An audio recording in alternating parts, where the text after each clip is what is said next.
Welcome to another episode of ILTACON TV, live from sunny Florida in Orlando at the Walt Disney World Resort.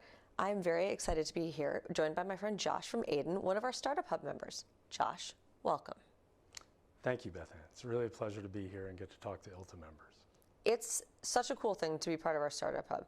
I love that we've expanded it again this year, and we get to have really interesting conversations with organizations that are just new to ILTA, maybe new to legal, and a little bit younger than some of our other partners. Can you talk to me just a little bit about Aiden and who you are and where you're going? Sure. Aiden is solving the problem of how difficult it is to build and update Microsoft Windows computers. It is just something that's been going on for 30 years. It seems to get harder, not easier, as software gets more complex and all of that. And people are challenged to do more with less these days. And so we're applying automation and natural language processing, our own flavor of AI, to the problem of endpoint management, vulnerability management, and we're helping people put all the software on their computers that they should have and make sure they don't have any of the software they shouldn't have. That key last part, I catch you.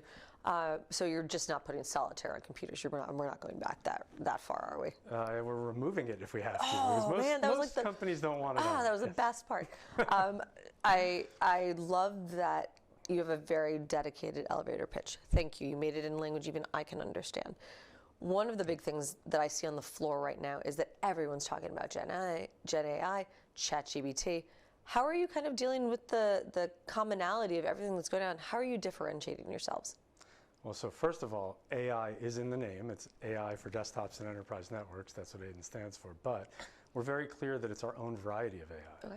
We're not machine learning. We're not a large language model like ChatGPT. This is AI for IT operations, and it has to be right all the time. So an example is in ChatGPT, you might give it a prompt, and it might give you the kind of right, kind of wrong answer the first time. You're the user on the other end of the computer. You can just reprompt it 6 or 7 times until it goes crazy and tries to make you commit adultery. But other than that, or hallucinate, or add some fingers to something. Yes, it's totally fine. Some interesting stories. None of that would be good in IT, and users would be very upset if all their computers were wrong. Oh, absolutely. So our variety of AI is really our own variety of natural language processing. It's reading structured natural language processing that says things like, all of your computers need the latest version of Adobe or Zoom or some other application, or in legal, Litera, iManage, whatever it might be. And it may be in one group needs to be patched to a certain level, in another group you might need to hold a version back because we have an Excel plugin that requires that or something. Our AI bot thinks like a smart IT person. It's going to read that, interpret all the things that means, like maybe that version needs an older version of some Microsoft.NET framework before it can be installed, or needs to be integrated with your single sign-on, something like Okta or Microsoft SSO security. It's going to make sure all those things happen properly so that end users get the best digital experience possible. Very cool. Where do you think this generative AI conversation is going? Do you think we've hit the top of the bell curve? Are we still headed on the way out? Or are we coming on the way down? That is a great question. I actually just posted about that today. A friend of mine posted that he thinks we're on the top of the bell curve and that we might be starting to get through the hype cycle and come down. I don't believe that, especially after this last 3 days at ILTACON. Fair. If you walk around the floor out there, everyone is talking about AI. People are concerned about how it's going to impact business. Sure. And they're not just concerned about the things they know about already from interviews like this one or the media. They're concerned about, the end user who's experimenting with their own technology and maybe writing some things. And we have some very smart people in law firms. So call that the citizen developer, right? Okay. They're producing some things with AI that they can now customize off the shelf, right? So we've got a whole new generation of new AI tools coming to market, new startups on that Startup Hub floor, new ideas. I don't think we're anywhere near the top of the hype cycle. I think this is going way, way higher. I completely agree with you, but I do think there needs to be some boundaries, some ethical boundaries, some legal boundaries. How do you think we get to either of those junctions? Yeah, I think governance and IG is so important in law firms. I think in the financial industry, this is something that I dealt with as a CTO in private equity for a long time. that's been there a long time. I think legal is a little new to it. It's just coming through now, and there wasn't really the role of an IG expert in law firms until the last couple of years maybe, but now that's starting to happen everywhere, and there's more governance around it. They're thinking about the ethical issues, and it's communication, it's education, it's getting the message out there.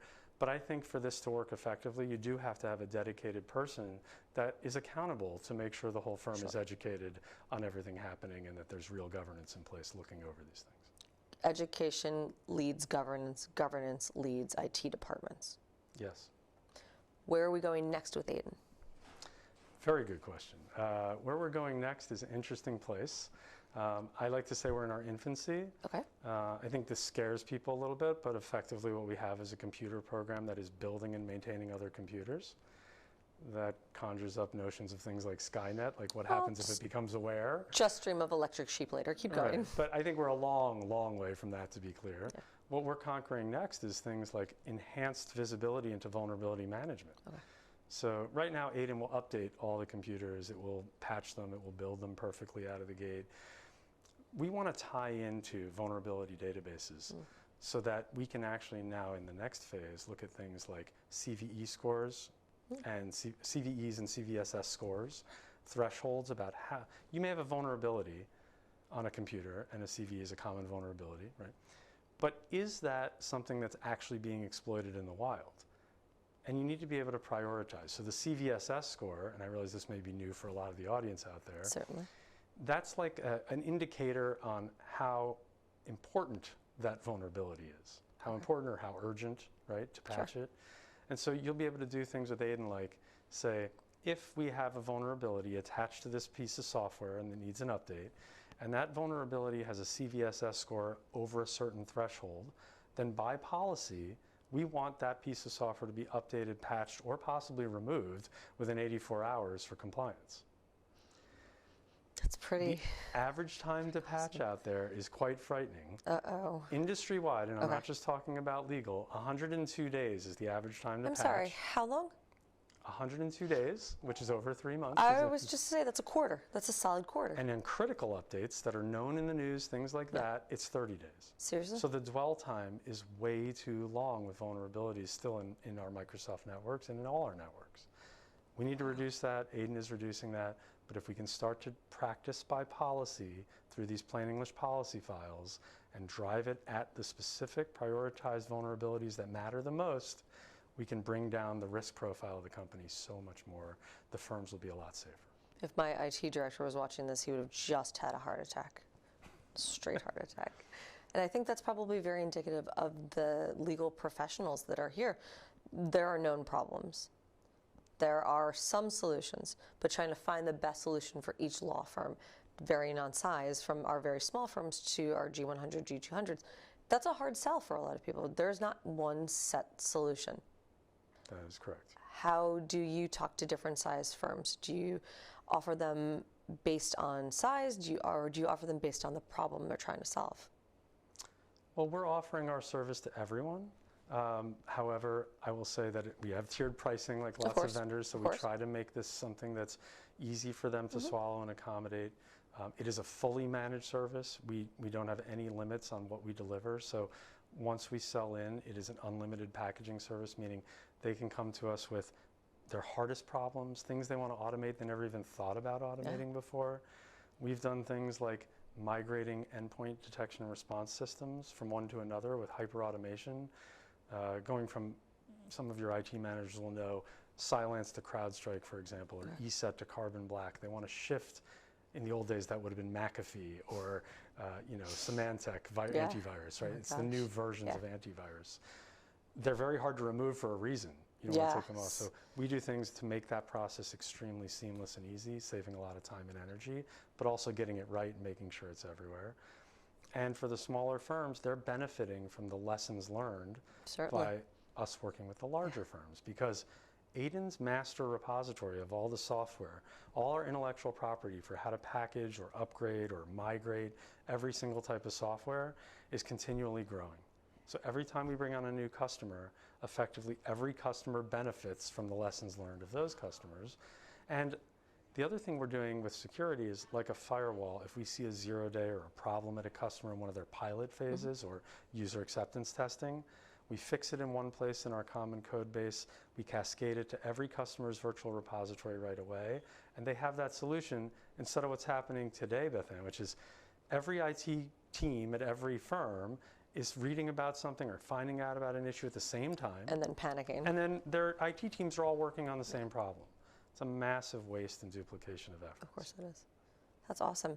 Well, I look forward, Josh, to talking to you next year at ILTACON 2024 and seeing how much further you guys have progressed. It's going to be a great journey. Thank you. We're really looking forward to the journey with ILTA. Thank you. Thank you.